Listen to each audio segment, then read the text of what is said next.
In this chapter, I have described how to formulate a hypothesis and also given an overview of how to test it.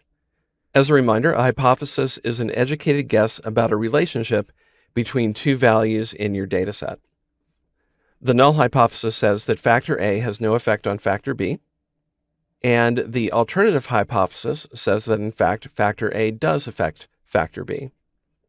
The alternative hypothesis can be directional, where you look for less than or greater than, or non-directional, where you're looking for a difference of any kind, up or down, from a particular value.